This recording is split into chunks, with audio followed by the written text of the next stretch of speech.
kí wa ní orúkọ Jésù Kristi Olúwa wa. A kú dédé àkókò yìí. Ọpẹ́ pàtàkì sí Ọlọ́run tó tún gbé wa pàdé ara wa nínú ẹwà ògo rẹ̀ àti ẹwà ìwà mímọ́. Oore ọ̀fẹ́ Jésù kó tó fún ẹnìkọ̀ọ̀kan wa. Kó dì wá mú títí dé òpin wa, òpin ẹ̀mí wa lórúkọ Jésù Olúwa wa. Ìpè ọ̀rọ̀ tí a nílò kí Ọlọ́run kí ó ràn bí ọfà láti bá ajẹ nínú ayé wa pàdé. Gbogbo Jésù ti pọ́n wa lójú, Olúwa fa ìbòjú rẹ̀ ya lónìí. Kó dá Sátánì lẹ́bi láyé wa. Kó gbé orúkọ rẹ̀ ga, kó sọ orúkọ rẹ̀ dímọ̀ láyé wa lórúkọ Jésù Olúwa wa. Níjẹ̀jọ́ la bẹ̀rẹ̀ ẹ̀kọ́ tí a pè ní ara tàbí ẹ̀mí, ìgbé ayé nínú ara tàbí ìgbé ayé nínú ẹ̀mí. Lónìí a fẹ́ wo kí ni ipa tí ìgbé ayé nínú ara ń kó àti ipa tí ìgbé ayé ẹ̀mí ń kó nínú ayé àwọn ènìyàn.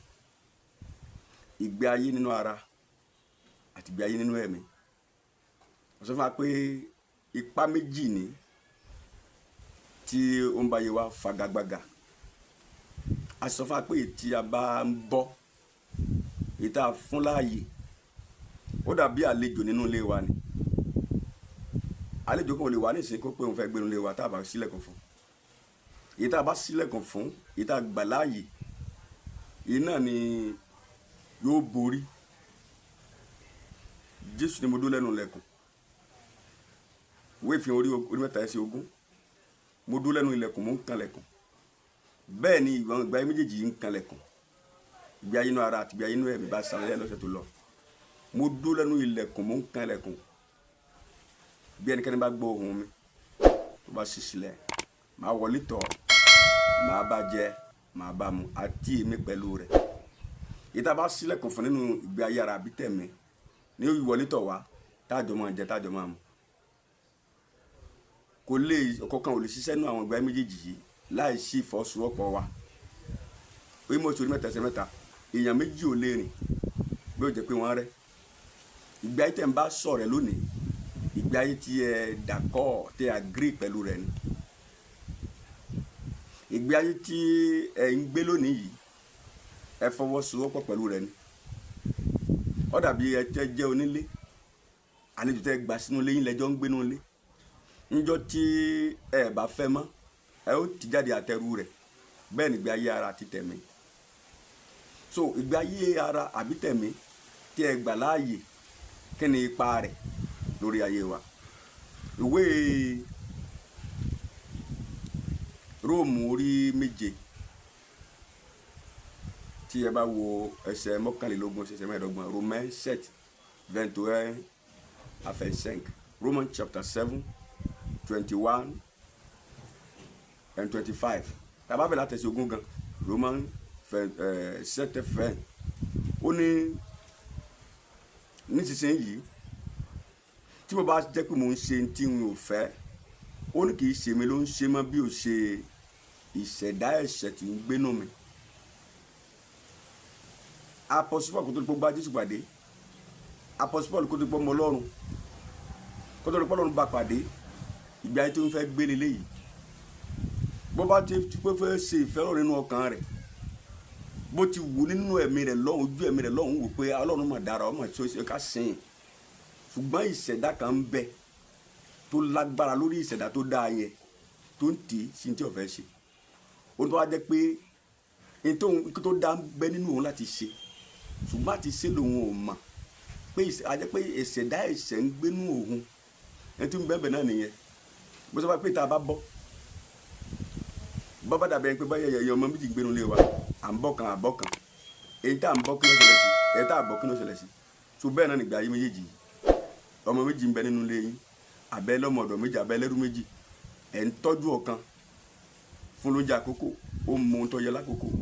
Èkejì, àárín oṣù méjì ẹ̀ fún lóúnjẹ, fún lóhun mímu.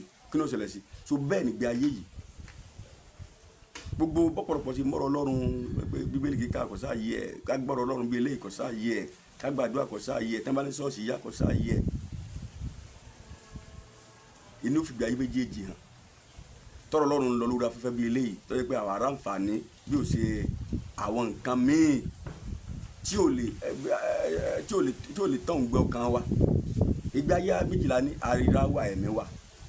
ara tari ajá tá gbé tara yìí à ń fi oúnjẹ òkèlè oúnjẹ tá ń fi síbi gbé oúnjẹ tá ń mu bí omi à ń fi ń bọ̀ ní a ṣe wà bá ṣe wà yìí ẹ̀mí wa náà nílò oúnjẹ tiẹ̀ tá a gbọ́dọ̀ máa fi bọ̀ kó lè bá wúwo tá a bá wá deprive rẹ̀ lóúnjẹ tó yẹ ká máa fi bọ̀ tó ń gbààwẹ̀ tó bá lè fẹ́ tó weak tí ò lágbára àti gbé ara wa ṣubú lù mọ́lẹ̀ tára bá ṣubú lù mọ́lẹ̀ ìgbé ayé tí wọ́n máa gbé làkà yìí yóò fẹ́ sin tó dáa òun ò fẹ́ ṣe Ọlọ́run òun ò fẹ́ fẹ́ràn èèyàn yóò fẹ́ fẹ́ràn Ọlọ́run ṣùgbọ́n kí ló bára tí ó máa ṣe tí wọ́n bá bí ẹnìkan léèrè ní ìsìnkú kí ló tó fi ṣe tó ọ̀dà ní Sátánì kọ ẹ̀dá kan tí ń gbé nù rẹ̀ wọ́n dàmú pé tó fẹ́ ṣe yóò dáa wọ́n dàmú pé tó ń ṣe yóò dáa ṣùgbọ́n bó ló sọ àfilẹ̀ láì jẹ́ kó gbé ẹnìkan á bèrè pé bó lákín láwàá ṣe ọgbà Jésù ló ń fún wa ní ìgbé ayé titun láti gbé borí ìgbé ayé burúkú yẹn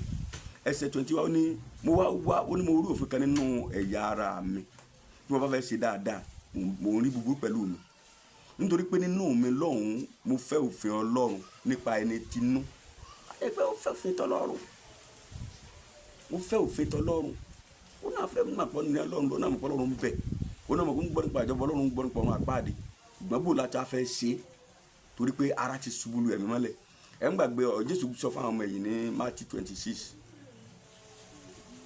ẹsẹ̀ 41 ẹ̀mí ń fẹ́ bó ṣẹlẹ̀ fara ó wu àwọn apọ́sù náà kan gbàdúrà pẹ̀lú Jésù tó bẹ̀rẹ̀ sí gbàdúrà bẹ́ẹ̀ wọn olùṣèjú márùn tẹ́ fi sùn lọ tẹ́ wọ́n sọ nípa sùúrù ta ni ò fẹ́ tẹ́ wọ́n sọ nípa ta ni ò fẹ́ tẹ́ wọ́n sọ nípa ká lọ ṣọ́ọ̀ṣì ta ni ò fẹ́ ẹ bá wo tí a ń ṣe lónìí ẹ bá wọ̀ ọ́n ti gbénu ara gbogbo tẹ́ ẹ bá ń ṣe ṣọ́ọ̀ṣì pátápátá ni wọ́n mọ̀ tako bẹ́ẹ̀ bá dáwó wọ́n ní wọ́n ń gba yín ni tẹ́ ẹ bá ṣiṣẹ́ Ọlọ́run wọ́n lè gba yín ni tẹ́ ẹ bá tètè lọ ṣọ́ọ̀ṣì wọ́n lè níṣẹ́ tẹ́ ẹ bá lọ gbàdúrà ṣọ́ọ̀ṣì wọ́n ní wọ́n ti kún lọ́pọlọ yín yàrá ṣe ti ṣe ń gbà kókó tí wọ́n náà ń bẹ́ẹ̀ bẹ́ẹ̀ torí pé inú ara náà ń gbé ibi ajá òun ò lè ṣe yẹn ìnira ni fún wọn bí wọn ti lè ṣe òun ó ní wọn lára ìnira tí wọn nípa rẹ̀ yẹn ṣe ń takò mo sọ fún alọ́ lọ́sẹ̀ tó lọ wípé ìjà tí ò lè parí láàrin àwọn méjèèjì ní tọ́bí wà àtìyàn tí ń gbénu ara ẹ bá jọ ń gbé ẹni ẹ̀mí nìwẹ̀ ni ara lòun ẹgbọ́n ká pọ̀ sí àti oníṣàmùsọ ni Psalm 120 láti ṣe kẹrin ṣẹṣẹ kẹfà ó lè gbé ní fún un gbé mẹsẹ̀kì tó ń ṣàdùkú ní